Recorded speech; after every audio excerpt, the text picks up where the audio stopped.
Hadirin yang terhormat, mohon perhatian. Menyanyikan lagu Indonesia Raya, hadirin dimohon berdiri.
Kita panjatkan kehadiran Allah Subhanahu wa Ta'ala, Tuhan yang Maha Esa, atas karunia serta rahmatnya kita dapat berkumpul di Balai Pancang BPPMVP BNTI pada hari Kamis tanggal 10 September 2020 dalam acara sosialisasi program revitalisasi dan pembentangan potensi pada Balai Besar Pengembangan Penjaminan untuk Pendidikan Vokasi Bidang Mesin dan Teknik Industri. Penyampaian laporan kegiatan. Assalamualaikum warahmatullahi wabarakatuh. Salam sejahtera bagi kita semua. Om Swastiastu, Namo Buddhaya, salam kebajikan. Pak Ses, Pak Kepala, pada pagi yang indah ini semoga kita semua diberi kesehatan selalu. Dan pada pagi yang indah ini saya melaporkan kita akan melaksanakan kegiatan sosialisasi program revitalisasi dan pemetaan potensi BPPMVP BNT. Kemudian hadir di sini sebagai pembicara pemaparan itu nanti ada Pak Sekjen Pendidikan Vokasi, Pak Dr. Hendika Rumah, dan juga rekan-rekan tim pakar revitalisasi yang akan menyampaikan atau mulai mensosialisasikan. Nanti dari rekan-rekan tim pakar kami yang akan melaksanakan pemetaan potensi satu asesmen yang harus segera kita olah di pusat sehingga peta potensi Balai Besar ini bisa jadi betul Pak untuk pengambilan kebijakan Direktorat Jenderal Vokasi. Pak Ses, mungkin itu yang bisa saya sampaikan pada sesi kali ini. Harapannya pertemuan kita pada pagi ini di tanggal 10 September 2021 dengan kondisi COVID ya, semoga ini tidak menjadi masalah ya, dan kemudian kita selalu diberi kesehatan. Mungkin itu yang bisa saya sampaikan dan saya laporkan pada pagi ini. Untuk selanjutnya saya persilakan kita sampaikan. Assalamualaikum warahmatullahi wabarakatuh. Hadirin yang berhormat, selanjutnya adalah sambutan dan ucapan selamat datang kepada seluruh peserta kegiatan yang akan disampaikan oleh Kepala BPPP BNTI yang terhormat Bapak Supriyono MSI disilakan. Assalamualaikum warahmatullahi wabarakatuh. Selamat pagi, salam sejahtera, Om Swastiastu, Namo Buddhaya. Kami undang untuk bisa hadir memberikan satu masukan tentu saja apa saja yang nanti akan bisa dilakukan dalam rangka revitalisasi dan juga pemetaan kegiatan Balai Besar. Selamat datang di kampus BPNBV BMT ini yang sungguh asri hijau, tetapi di tengah-tengah keasrian kehijauan kami, kita ada satu moto kerja keras karena kita mesin teknik dan industri. Ya, jadi teman-teman kami yang datangnya lemah lembut, begitu sudah ada di belakang tempat praktek, Bapak dan Ibu sekalian, mereka sudah siap dengan berpaknya dan sudah siap untuk memberikan pelatihan-pelatihan bagi guru-guru kita semua. Bapak dan Ibu sekalian, mohon izin Pak Sekretaris, kami ingin menanyakan beberapa profil yang bisa kita sampaikan dan itu bisa dijadikan kita bersama untuk sebagai dasar pemetaan apa yang bisa kita lakukan, apa yang kita bisa kuatkan terkait dengan pertama revitalisasi. Tentu saja kalau kita bicara revitalisasi itu ada dua hal yang besar. Pertama terkait dengan SDM, yang kemudian yang kedua adalah sarpras. Ya. SDM kita butuh waktu, ya, butuh waktu lama karena sifatnya ada program upskilling dan reskilling. Kemudian kalau kita bicara sarpras kita butuh anggaran, tidak perlu waktu lama. Kalau anggarannya aja tinggal klik di katalog semuanya sudah selesai. Ada dua hal yang berbeda. Tugas kunci utama di BPNBV BMT adalah pertama pengembangan, ya, pengembangan pendidikan vokasi. Tusi utama kami, ya, itu adalah untuk upskilling dan reskilling. Ups adalah untuk meningkatkan, ya, kompetensi para WI kami, para guru kami, ya, dan re adalah meningkatkan kembali. Jadi ada semacam penyegaran kira-kira seperti itu. Kami punya media suara muda, totalnya ada 50. Sebelumnya kebutuhan kami harusnya ada 83, jadi masih ada kekurangan 33. Kemudian untuk media usaha pertama itu ada 1, harusnya kami masih membuka kurang lebih 16, jadi 17 ya. Kayaknya ada beberapa, mohon izin nanti mungkin kalau bisa itu nanti bisa pindah ke ke jabatan fungsional lain atau ke WI. Tetapi terus terang saja kalau ke WI, Bapak dan Ibu sekalian, Pak Sekretaris, itu kita langkahnya panjang karena sertifikasinya kemudian penilaian angka kreditnya harus kelar. Kita tidak tahu nanti apakah betul-betul kita sudah menjadi ada perubahan upskilling dan reskilling itu lebih cocok ke WI atau ke Widya Prada. Kemudian untuk perencana media kami masih kelebihan 3, perencana muda kelebihan 2, dan pengelola PBJ kami ada kelebihan 2. Cukup 2 saya kira. Saya kira itu yang bisa kita sampaikan. Kemudian dari sisi kapasitas atau sarpas, lanjut. Nah ini Bapak dan Ibu sekalian, kami sudah meraih ZIWK pada tahun 2018 disampaikan, tapi prosesnya tahun 2017 sebenarnya sudah turun. Lanjut. Nah ini penilaian sakit kami, Bapak dan Ibu sekalian, pada tahun 2018 kami ada di ranking 9 seluruh eselon 1 di JNGTK. Kemudian pada tahun 2019 saya dilantik bulan Mei, pada saat itu kami kejar tayang karena juga mau ZI sama WBBM, sehingga kami bisa meraih ranking 1 di seluruh eselon 1 di JNGTK. Mudah-mudahan, biasanya mempertahankan itu agak sulit.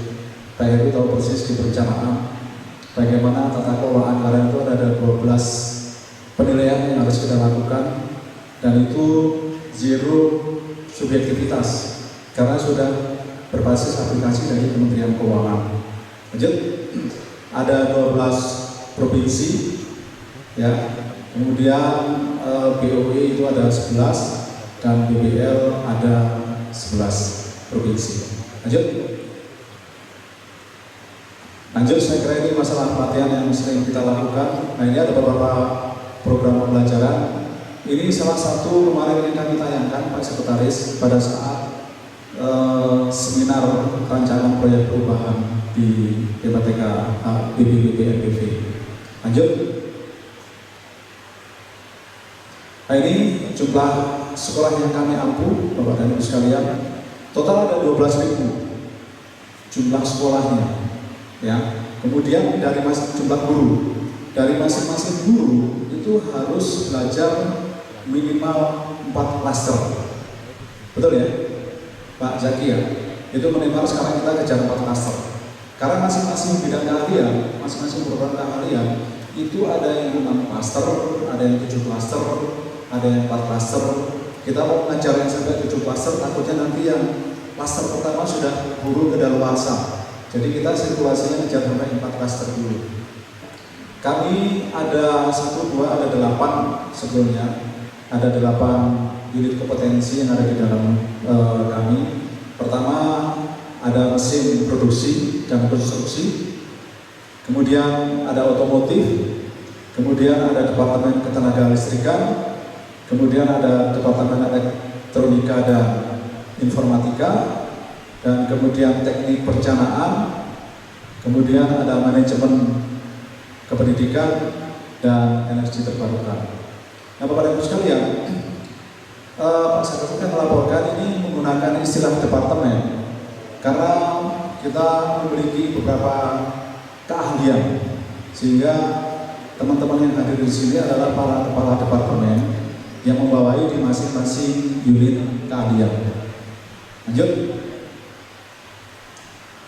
Ini inovasi kami, saya kira Bapak dan Ibu sekalian, salah satunya adalah kami oleh Prancis, oleh Schneider dipilih menjadi Center of Excellence untuk bidang listrikan.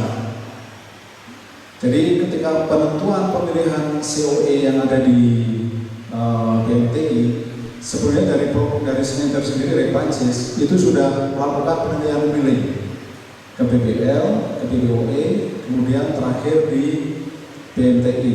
Oleh Prancis ditetapkan yang paling mumpuni, pertama dari sisi SDM, kemampuan dari kami, kemudian dari sisi ketersediaan sampras saat itu, sehingga ditetapkan BMTI sebagai Center of Excellence-nya kelistrikan. Nah, ini Bapak Ibu sekalian, pada bulan Mei kami melakukan rakor industri.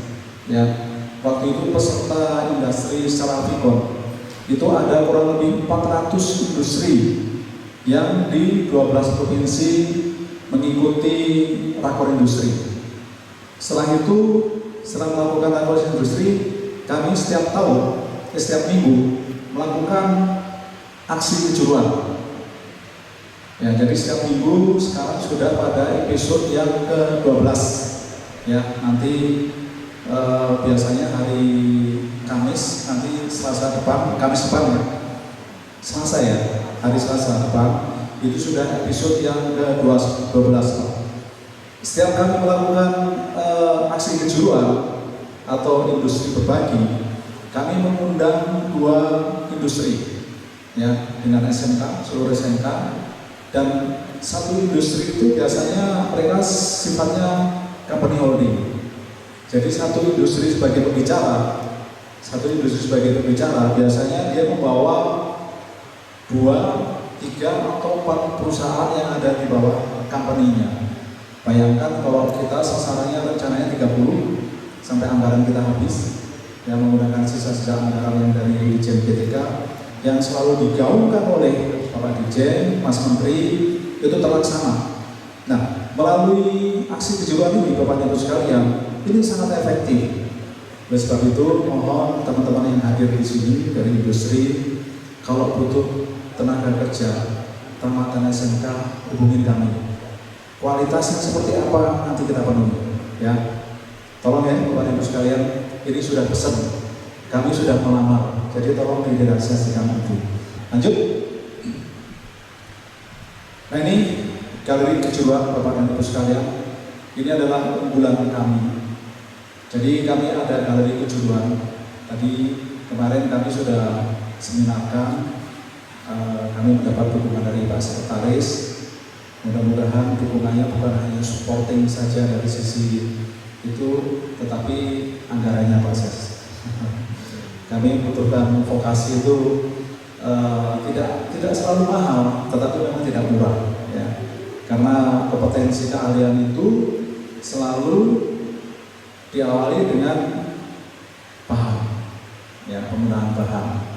Ya. Jadi kalau ini tujuan Bapak Ibu sekalian, kami akan membangun virtual book untuk guru-guru kita yang sampai hari ini belum pernah ada dari pemerintah. Jadi fungsi daripada guru kali tujuan adalah menyediakan semua modul program keahlian yang bisa diakses guru-guru kejuruan secara online, ya. Itu untuk belajar. Tinggal guru-guru kita nanti bisa mengakses secara online. Setelah mereka pinter, karena bisa belajar secara murah, pada saat kita undang di daring. Nah ini Bapak Ibu sekalian, ketika guru-guru diundang di tatap muka, itu kan paling tidak butuh waktu berapa? 60 jam itu berapa minggu Pak Made? 6 minggu. Coba pola diklat yang 60 jam kita butuh waktu 6 minggu. Karena apa? Karena kita merasa tidak yakin guru-guru itu jangan-jangan mereka tidak belajar, jangan-jangan mereka tidak pernah tahu, mereka hanya berbekal dari apa yang sudah dari sekolah pada saat kuliah, itu aja yang dipelajari. Nah sekarang sudah kita siapkan tuh, mudah-mudahan ke depan kita sudah siap Bapak dan Ibu. Kalau di kejuruan kita siapkan di virtual, pada saat guru-guru diundang tidak butuh waktu 6 minggu, 2 minggu punya keyakinan, kita undang diklat, ujian lulus. Nah kan memang ada 4 minggu nih, ada efisiensi anggaran 4 minggu, mereka tidak harus selalu stay di sini. Setelah itu Bapak dan Ibu sekalian, kita undang untuk uji kompetensi keahlian bagi guru-guru yang sudah lulus. Lanjut. Ini kami sudah membuat roadmap, ya, roadmap sampai tahun 2024. PTI kegiatannya apa saja, ini sudah kita susun bersama. Dan ini yang menyusun bukan saya, bukan teman-teman di Surga pada saat itu, tetapi melibatkan semua kepala departemen, ya. Lanjut. Nah ini Renstra kita juga sudah selesai Bapak Ibu sekalian, terkait dengan semua fitur kegiatan lembaga PMTI. Bapak dan Ibu sekalian bisa akses informasi tentang kejuruan, bisa akses melalui websitenya BPPPMPPI. Demikian dari kami. Assalamualaikum warahmatullahi wabarakatuh. Sambutan sekaligus membuka acara secara resmi yang akan disampaikan oleh Sekretaris Direktorat Jenderal Pendidikan Vokasi yang terhormat Bapak Dr. Henry Tambunan, disilakan. Assalamualaikum warahmatullahi wabarakatuh. Selamat pagi dan salam sejahtera kita semua.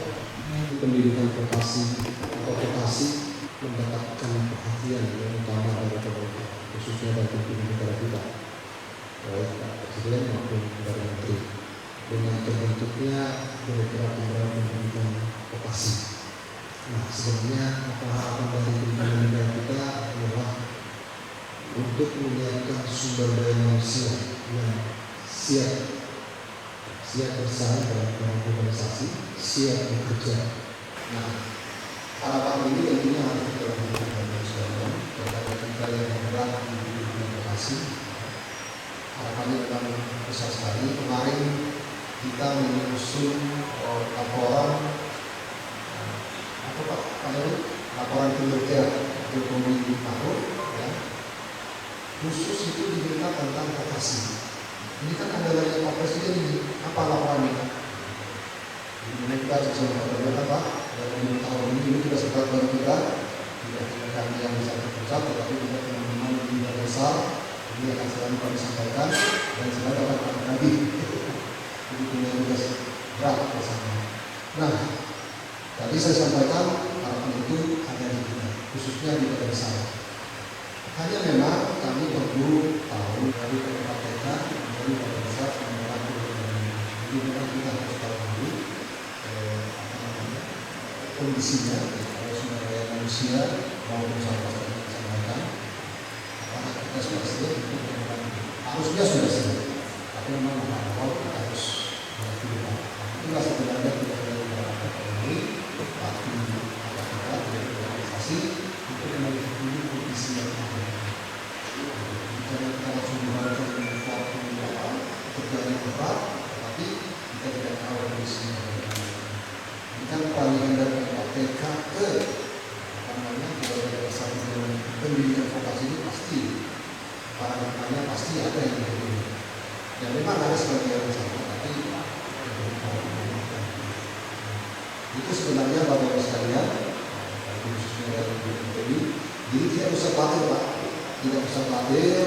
Ini teman-teman dari BPI ini hanya untuk mengenalkan. Sekali lagi, tugas berat menanti Bapak Ibu sekalian, menanti kita, menanti kita.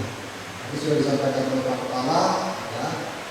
Ini kebetulan Bapak-Bapak kami, Bapak Menteri kami ini pelayan Pak, pelayan masyarakat, ya. Pelayan Bapak juga, ya. Monggo Pak, tadi kita sudah terbuka, Bapak butuh apa? Kami siapkan. Jadi memang ini menjadi suatu apa yang selalu saya katakan oleh Pak Menteri, ya. Semua kami sebenarnya, baik kepala, maupun direktur, sampai kepada media suara, kita itu harus change of mind, kita harus berubah pola pikir. Jadi jangan kita menunggu industri yang datang, kita yang harus berubah, kita harus mengikuti. Kami harus mengikuti pada tersebut. Jadi kita punya namanya yang selalu menjadi program dari masing-masing kita, ya, Merdeka Belajar. Karena memang dilihat bahwa sistem yang selama ini yang sebelumnya ini mungkin tidak memenuhi visi-visinya untuk menciptakan sumber daya manusia yang seperti itu. Jadi oleh karena itu dibuatlah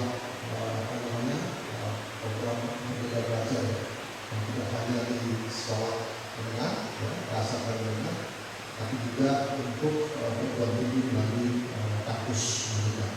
Nah, ini yang coba kami implementasikan dalam program-program yang telah kami buat.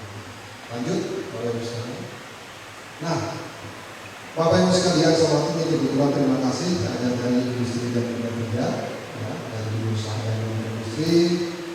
Memang ini Pak yang menjadi tagline kami Pak, Lean and Manage, Lean and Manage. Ini yang selalu disampaikan oleh Pak Mas Menteri maupun Pak Dirjen. Sebenarnya kan kalau kita mau duduk Lean and Manage ini sebenarnya sudah digaungkan yang jauh.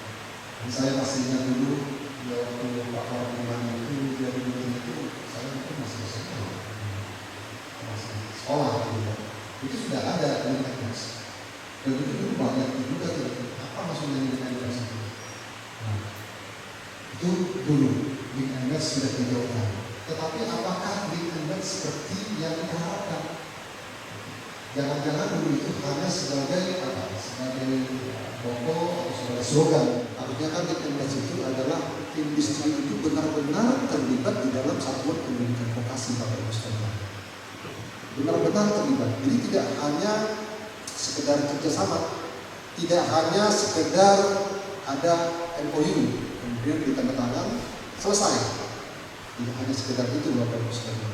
Tapi di sini adalah industri dan satuan pendidikan vokasi ini katakanlah dengan SMK misalnya atau politeknik, ya, ini sama-sama membesarkan.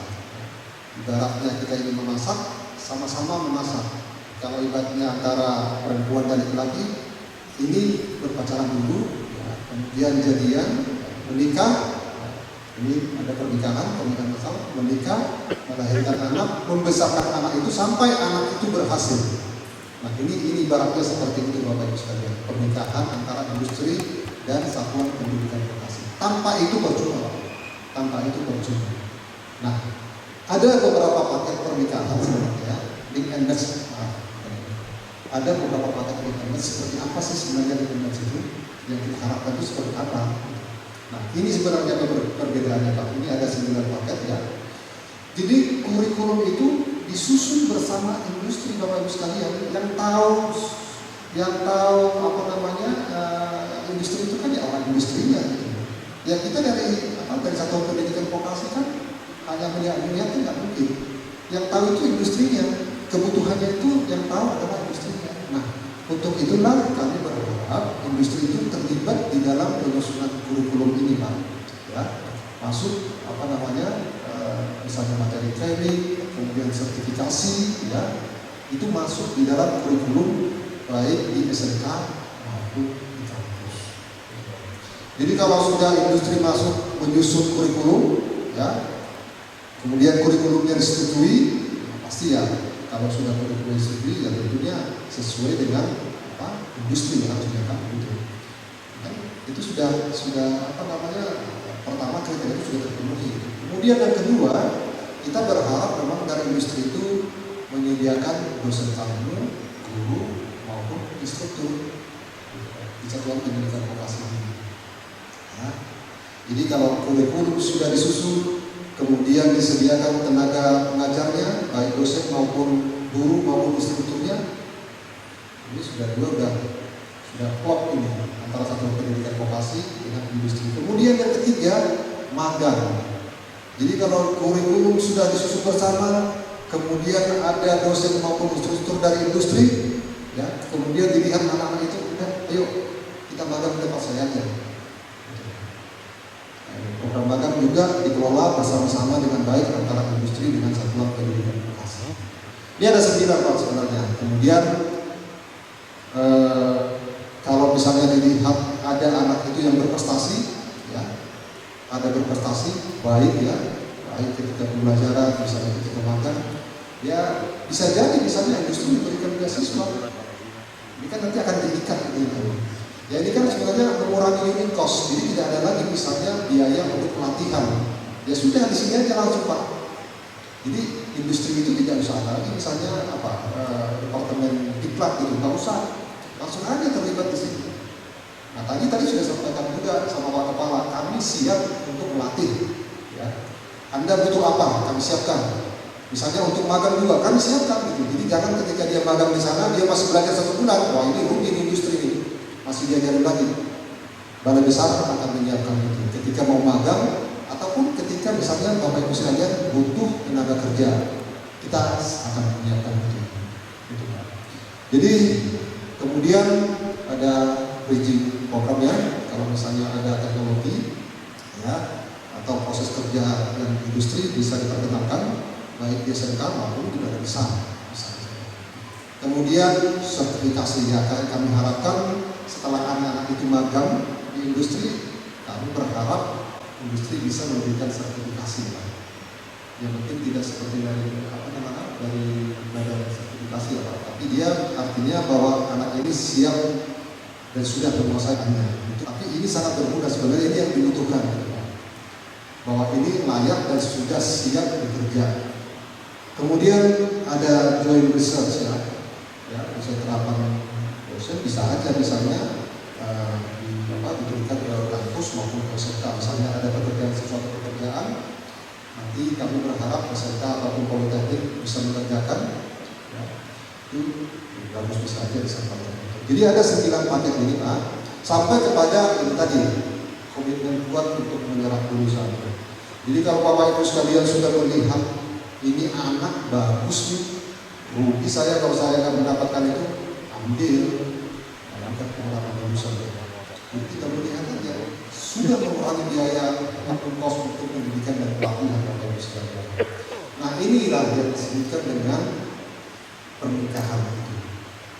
Lanjut, ya ini Bapak Ibu sekalian program-program kami ya. Kami itu ada 4 direktorat, ada direktorat khusus dan pelatihan, dan khusus ada juga ya Pak, dan khusus ya, kita punya Pak, kita punya PKK-PKW ya, kami berharap juga Bapak Ibu yang dari khusus bisa berperan di sini. Tapi itu sangat besar Pak, itu 50.000 itu, yang program kecakapan keterampilan itu 50.000 yang harus kita kita ciptakan untuk siap punya kecakapan keterampilan ini. Kemudian untuk kecakapan wirausaha kita menyiapkan sampai 16 ribuan. Jadi mereka yang siap berusaha, ya, berwirausaha. Nah ini memang targetnya adalah mereka yang tidak bekerja, yang putus sekolah, yang antara usia 15 sampai 30 tahun. Kemudian dari SMK, ini dari teman-teman SMK ini sudah tahu ya, kita program andalan kita itu SIPOE, pusat unggulan. Jadi kita menciptakan atau ya membuat SMK sebagai pusat unggulan. Ya, kita berharap di setiap kabupaten itu ada SMK pusat unggulan yang nantinya ini bisa digunakan oleh SMK sekitar. Ini kita punya kegiatan-kegiatan ya. Intinya adalah memberikan pembinaan terhadap perguruan tinggi vokasi. Jadi sekali lagi intinya kami siap untuk menciptakan sumber daya manusia yang siap bekerja, kemudian siap bersaing di dalam era globalisasi. Lanjut Pak. Nah ini tadi Pak yang saya sampaikan tadi ya. Ini kan ibarat orang ya, ibarat manusia. Katakanlah laki-lakinya dari satuan pendidikan vokasi, kemudian perempuannya dari industri atau bekerja ya. Kemudian mereka tidak hanya sekedar berkenalan Pak, tidak hanya sekedar tanda tangan MOU, tapi menikah ya, dari sampaikan yang ada 9 paket itu. Dia menikah antara satuan pendidikan vokasi dengan industri ya. Ini melalui ada forum pengarah vokasi. Kita di pusat itu ada namanya forum pengarah vokasi. Kami berharap nanti di setiap daerah juga akan terbentuk forum pengarah vokasi daerah. Nah, tugasnya balai besar di mana? Oh ya, ini Bapak Ibu sekalian, ini. Jadi kita disupport oleh 7 balai besar ya, pengembangan pembinaan untuk pendidikan vokasi yang dulu berempat Bapak Ibu sekalian. Jadi ini mohon maaf, Pak Sugeng mungkin juga sudah disampaikan Pak Dirjen ya. Jadi bisa jadi mungkin nanti karena kemarin terbit itu mungkin kita revisi. Jadi kita akan fokus ke skilling, upskilling ini dan link and matching. Jadi kita akan fokus ke sana. Sekali lagi Bapak Ibu sekalian dari Balai Besar, kami punya harapan besar nanti untuk semua atau yang untuk 7 balai besar ini untuk menciptakan itu dan untuk mensupport kegiatan kita ini. Kami sudah berpikir misalnya nanti ini kan kita kekurangan guru SMK Pak. Kita kemarin sudah rapat dengan Dirjen GTK. Ini ada kita itu akan kekurangan sekitar 9.000 guru-guru SMK. Sekitar 9.000. Nah, ini kan rekrutmennya itu kan kebanyakan dari pendidikan tinggi akademik Bapak Ibu sekalian, dari pendidikan tinggi akademik. Nah, jadi belum mereka ini pasti belum menguasai kejuruannya. Nah, kami berharap nanti itu akan dibina di balai besar ini. Jadi makanya perannya itu sangat besar nanti. Sangat besar balai besar itu balai besar ini peranannya sangat besar sampai penyiapan guru-guru tersebut. Jadi tidak usah khawatir Bapak Ibu sekalian ya. Tapi memang itu lagi kita harus mempersiapkan STM dulu ya. Kita harus terbuka Bapak Ibu sekalian. Kalau ada perubahan itu memang kita harus siap ketika menghadapi perubahan. Jadi yang pertama kami lakukan adalah penyiapan STM. Mas Menteri selalu menyampaikan, jangan berikan dulu peralatannya kalau SDM-nya tidak siap. Ya percuma Pak, kita berikan peralatan tapi tidak ada yang bisa menggunakannya. Kita siapkan dulu SDM. Jadi bisa jadi nanti teman-teman di sekolah tersebut mengikuti program-program pelatihan kita, bisa ada skilling upskilling juga. Kita sudah menyiapkan program-program tersebut untuk teman-teman di balai besar. Jadi kami berharap memang nanti balai besar ini berperan penting dalam menyiapkan sumber daya manusia. Kita sudah punya skema itu, sudah punya gambaran dan Pak Dirjen sudah menyampaikan ke semua kepala balai besar. Lanjut, itu barangkali Bapak Ibu sekalian yang bisa saya sampaikan.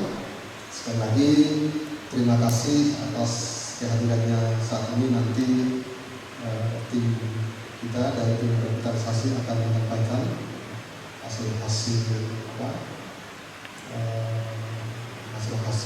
kajiannya.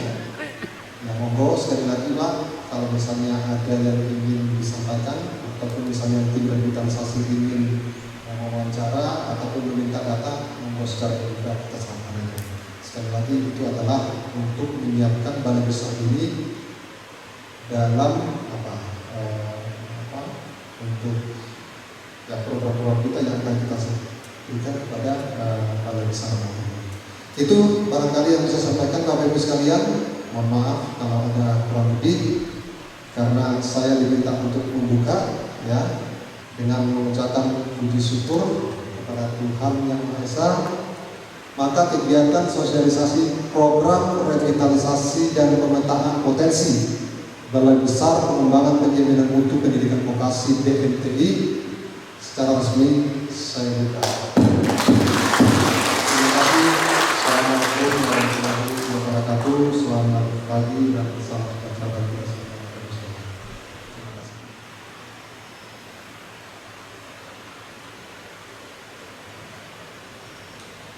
Hadirin yang berbahagia, demikian acara pembukaan sosialisasi program revitalisasi dan pemetaan potensi DB PPM BMTI telah selesai dilaksanakan.